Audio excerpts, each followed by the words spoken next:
संयुक्त पिछड़ा वर्ग मोर्चा के बैनर तले अनुसूचित जाति जनजाति वर्ग के विभिन्न सामाजिक संगठनों के पदाधिकारी सदस्यों ने जबलपुर के घंटाघर पर उत्तर प्रदेश सरकार के खिलाफ में विरोध प्रदर्शन कर राष्ट्रपति और प्रधानमंत्री के नाम कलेक्टर के माध्यम से ज्ञापन अधिकारी को सौंपा। इस मौके पर मोर्चा के संयोजक राम रतन यादव, भारत सिंह यादव, गड़ा गोंडवाना संरक्षण संघ के किशोरी लाल भल्लवी, टीकाराम कोष्टा, राम किशोर शिवहरे, वैद्यनाथ कुशवाहा, नोकेलाल प्रजापति, दयाल चंद यादव, घनश्याम यादव, नरेश चक्रवर्ती, धर्मेंद्र कुशवाहा सहित बड़ी संख्या में सभी संगठनों के सदस्य मौजूद रहे। पदाधिकारियों का कहना कि यूपी के इटावा में कथावाचक मणि मुकुट यादव के साथ ब्राह्मण समाज के सामाजिक तत्वों ने मारपीट करने के साथ सिर मुंडन कर पांव पर नाक रगड़वाई, जो मानवता और लोकतंत्र के खिलाफ है। ऐसी ही घटना विगत दिनों मध्य प्रदेश में कथावाचक देविका पटेल, छत्तीसगढ़ में कथावाचक दामिनी साहू के साथ भी जातिगत अपमानित कर मारपीट की घटना ब्राह्मण समाज के द्वारा की गई थी। देश के कई प्रदेशों में एसटी, एससी के लोगों के साथ भी धार्मिक अन्याय और अत्याचार किया जा रहा है, जिसको देखते हुए राष्ट्रपति और प्रधानमंत्री से कथावाचकों के साथ मारपीट की घटनाओं पर रोक लगाने और दोषियों पर सख्त कार्रवाई करने की मांग की गई है, जिससे दोबारा देश के अंदर जातिगत रूप से किसी के भी साथ अत्याचार न हो सके।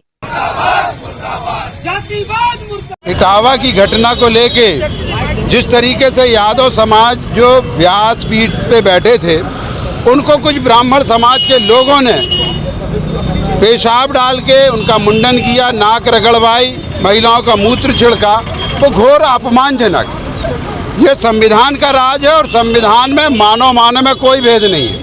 आप मनुस्मृति लागू करना चाहते हैं जिसमें जो दलित और पिछड़े लोग हैं उनको आप मानव की श्रेणी में नहीं रखते। तो हम लोग ये मांग करते संयुक्त पिछड़ा वर्ग मोर्चा की तरफ से विभिन्न समाज के प्रतिनिधि की जो घटना इटावा की है, उस इटावा की घटना को या तो सरकार जानबूझ के बढ़ावा दे रही है, और अगर बढ़ावा नहीं दे रही है तो उन लोगों को चिन्हित करके जेल में डालने का काम करो। कैसे अभी तक जिनको आपने जेल में डाला है वो गांजेड़ी और भंगेड़ी लोग हैं। मुख्य आरोपी अभी भी कानून से दूर है। जबलपुर की धरती से हम मांग करते हैं कि उसमें तत्काल कार्रवाई कर उनको जेल के अंदर डाला जाए। इटावा की जो घटना हुई है ये निंदनीय है। हमारा सभी लोगों से आग्रह है कि ये देश संविधान से चलता है, धर्म से नहीं, और धार्मिक व्यवस्थाओं के लिए हमारे यहाँ शंकराचार्य होते हैं, वो एक व्यवस्था बनाएं और उसकी व्यवस्था करें ताकि ये विवाद बार बार खड़े ना हो।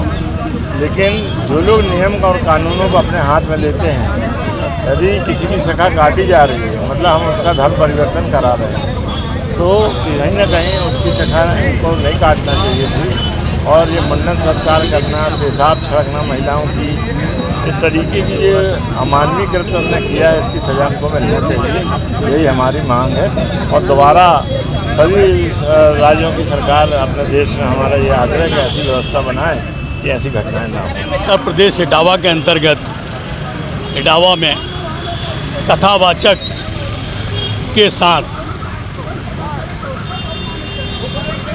सनातन धर्म की दुहाई देने वाले, अपने आप को उच्च वर्ग कहने वाले लोगों ने कथावाचक के साथ जो दुर्व्यवहार किया है वह काफ़ी निंदनीय है।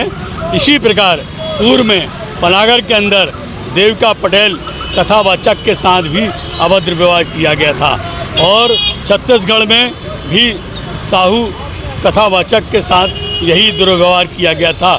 आज पिछड़ा वर्ग संघ ने एक ज्ञापन दिया है और मांग की है कि पूरे देश में ऐसे जाति विरोधी और भारतीय संविधान के विरोध में कृत्य करने वाले, मनुस्मृति की दुहाई देने वालों के साथ कठोर कार्रवाई सरकार करे।